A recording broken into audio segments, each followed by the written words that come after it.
কই তোমার ইমাম সাহেবে কই বেটা গরমের সার্ভিস দিতে আমরাই তো গরমে মরমু। বস আসতেছে, সেই ইমাম মানুষ না, একটু ইমান আমল করতেছে, আসতেছে, দ্রুত চলে আসবে। এই যে চলে আসছে। আসসালামু আলাইকুম। ওয়ালাইকুম আসসালাম। হুজুর, আমরা একটা ফ্যান কোম্পানি থেকে এসেছি। আপনাদের মসজিদ এবং মাদ্রাসায় আমরা ফ্রিতে কিছু ফ্যান দেব। আল্লাহ আপনার নেক হায়াত বাড়িয়ে দিক।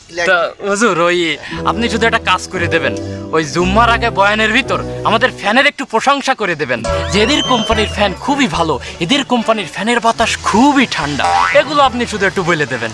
আই মিন ওটা অ্যাডভার্টাইজ ভাইয়া, তার সমস্যা নাই। আমি কিছুদিন আগেও একটা অ্যাডভার্টাইজ করছি, ওটার আমার অভ্যাস আছে এবং করি। আপনি মার্কেটে মিডিয়া পাড়ায় খোঁজ নিয়ে দেখতে পারেন, আমি প্রায় জায়গায় অ্যাডভার্টাইজ করি। সমস্যা কি, আমাদের মসজিদের এখানে সেক্রেটারি, সভাপতি, ক্যাশিয়ার আরো অনেকে আছে। তার আমি যদি অ্যাডভার্টাইজ করি, হ্যাগো তো একটু দেখতে হয়, হ্যাগো দিকটা না দেখলে কি হইবে? বস, এ তো টাকা চাই, কত দিতে হবে হুজুর? আমি তো আর নিজে নির্ধারিত, কারণ আমি ইমাম সাহেব মানু। এখন এই টাকাটা তো সেক্রেটারি, সভাপতি হ্যাগো খাওয়ানো লাগে। তার আমি ওই বাইরে যে অ্যাডগুলা করি, হাতে আমি 10,000-এর নিচে নিই না, বা আমার মার্কেট প্রাইস 10,000। যাই হোক, আপনারা যখন মসজিদে কিছু ফ্যান দেবেন, আপনাদের গিয়ে কোনো ডিসকাউন্ট আছে, 4,000 কম দিয়েন, 6,000 দিয়েন। বস, এ তো 6,000 টাকা চাই, কি করবো এখন? ঝামেলা করা যাইবে না, পরে দিয়ে কাজ উদ্ধার করতে 3,000 কই দি। হুজুর, আর কথা কইেন না, 3,000 টাকা রাখেন। কথাটা কইলেন কি? হলে তো আমার থাকে না কিছু। যাই হোক, আপনি 50টা টাকা কম দিয়ে। বস, এ তো ভণ্ড ইমাম।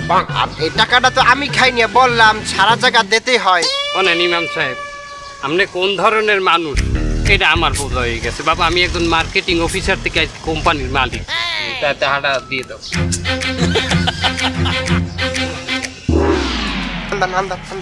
যাক বাবা, দোয়া দিয়ে দিলাম, ফ্যান চলবে ইনশাআল্লাহ। জান, আসসালামু আলাইকুম। আসসালামু আলাইকুম। ওয়ালাইকুম আসসালাম। আপনারা আমার বাসায় আসছেন, আপনাদের কি খেদমত করতে পারি? আমরা একটা মহৎ কাজের উদ্দেশ্যে আপনার বাসায় আসছি। আপনি তো এই শহরের সবচেয়ে বড় ইমাম। এই শহরের কম বেশি সবাই আপনার কথা শোনে এবং মানে। তো আমরা চাচ্ছি এই গরমের ভিতরে আপনার মসজিদ এবং মাদ্রাসায় কিছু ফ্যান দান করতে। আলহামদুলিল্লাহ, খুব ভালো কথা।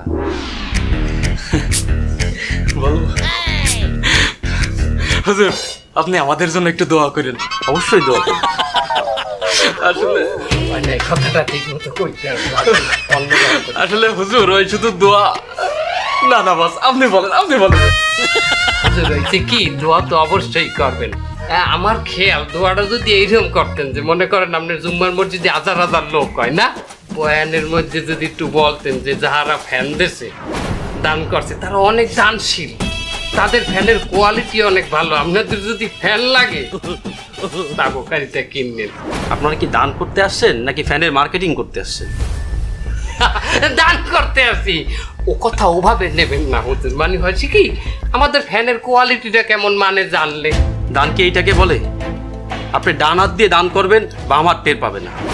আমরা যে ফ্যানটাকে দান করতে আছি, এইটাকে আপনি প্রচার করিয়ে দিলে সেটা দেখে মানুষ কি দান করতে উৎসাহিত হবে না? এটা কি মানের উপকার হবে না? এইটাই তো বড় ফেতনা। মানুষ কি আপনার কথায় উৎসাহিত হবে? উৎসাহিত করবে আল্লাহ, হেদায়েত দেবে আল্লাহ। আপনার কথায় কি কারো হেদায়েত হবে? আমরা যে বাংলাদেশের মানুষকে এই গরমে ঠান্ডা করার একটা কার্যক্রম হাতে নিছি, আমরা কি সেটা করব না? আমরা কি বন্ধ করে দেবো? এই গরমে যদি মানুষের আপনারা উপকার করতেই চান, ফ্যান দিয়ে ঠান্ডা করতে পারবেন না। আপনার পরিবেশ ঠান্ডা করেন। বললাম না, তুই বলছো না, আমিও তো কিছু বুঝিনি। হুজুর, একটু বোঝাই কোন। আপনারা বেশি বেশি গাছ লাগান, বাড়ির আঙিনায়, রাস্তাঘাটে, পুকুর পাড়ে। আপনারা যেখানেই খালি জায়গা পাবেন সেইখানেই গাছ লাগান। আর মার্কেটিং যদি করতেই হয়, আপনারা এইটারই মার্কেটিং করেন, বেশি বেশি গাছ লাগান। তার আমাগো একলার গাছ লাগালে কি পরিবেশ ঠান্ডা হয়ে যাবে? হ্যাঁ, আপনি একা কেন গাছ লাগাবেন? আপনি নিজে গাছ লাগাবেন, আপনার কথায় আরেকজন লাগাবে, তার কথায় আরেকজন লাগাবে। এভাবে করতে করতে একটা সময় দেখা যাবে সবাই গাছ লাগাইছে। তাহলে এখনই গাছ লাগাইলে এখনই পরিবেশ ঠান্ডা হইবে? আপনার কথার তো যুক্তি দেখিনি আমি। আপনি এখন এর কথা চিন্তা করতেছেন কেন? আপনি বিগত দিনের কথা চিন্তা করেন, তখন কি বাংলাদেশ এত গরম ছিল? আবার ভবিষ্যতের কথা চিন্তা করে দেখেন, আরো গরম হবে। না না কথাটা কইলো হুজুরে এককাল মন্দ কয় নাই। একদম সঠিক কথা বলিছে। বেটা হাঙ্গা জানুম কি ব্যবসায়ী করবো? মরা লাগবে না? অবশ্যই মরা লাগবে। আখেরাতের সামানা এখান দিয়ে তৈরি করে নিতে হবে না?